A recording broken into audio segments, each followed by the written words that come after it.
Hello everyone, and thanks for tuning into the Financial Investor channel. My name is Brent, and today we're going to be doing our stock market weekly recap for April 2nd through April 6th. So we're going to really quickly cover the recap of the indexes, go into posts that I posted over on Facebook, talk about the after hours kind of going into Monday, and then take a look at where the stocks kind of went on in the after hours of Friday.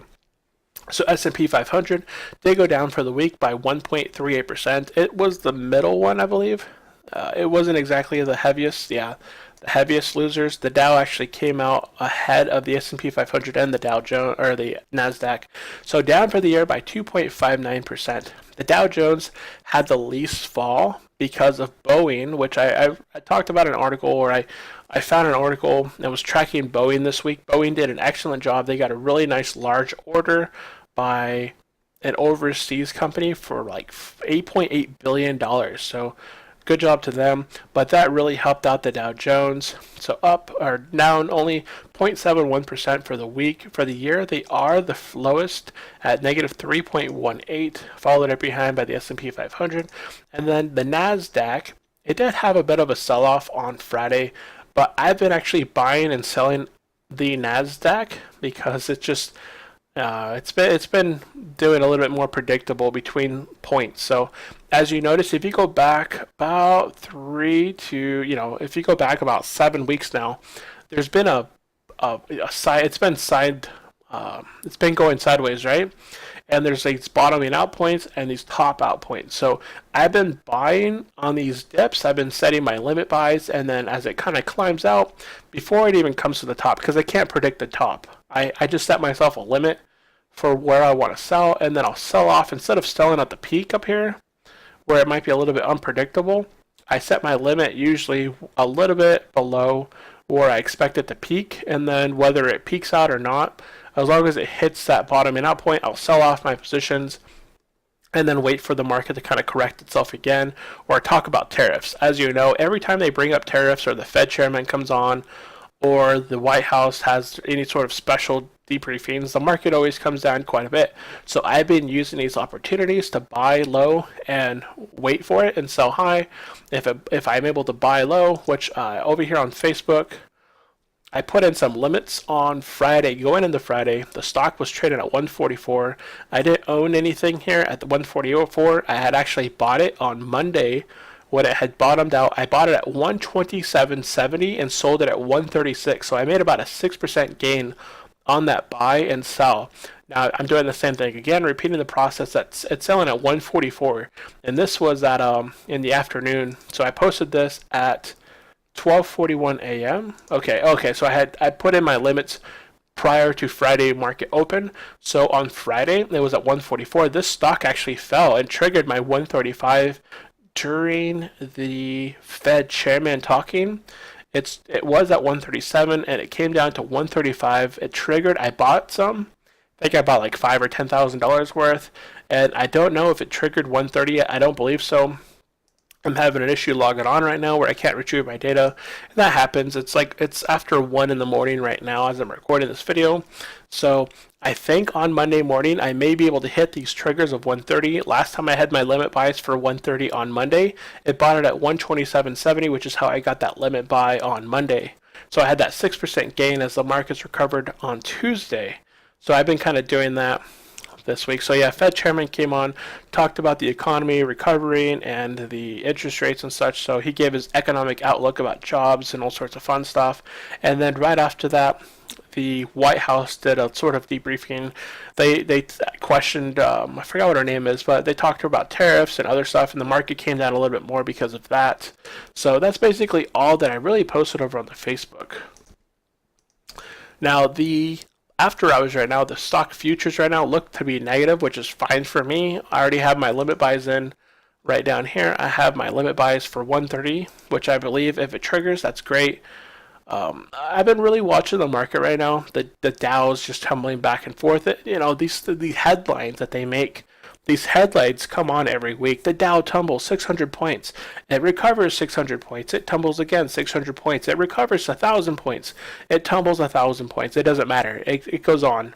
These are the buying opportunities. You buy on these tumbles And when there's fear in the market, and you sell when people are like, oh, these things that happened last week, it recovered fine. I'm going to buy right now. And if you do that, you're able to make a good chunk, between 1 to 6% return every single trade, as long as you're doing it positively. But if you're in it for the long term, again, just use those low opportunities such as now to just buy low, and you're just able to keep buying at those discounts. Every time it dips, you buy more and buy more.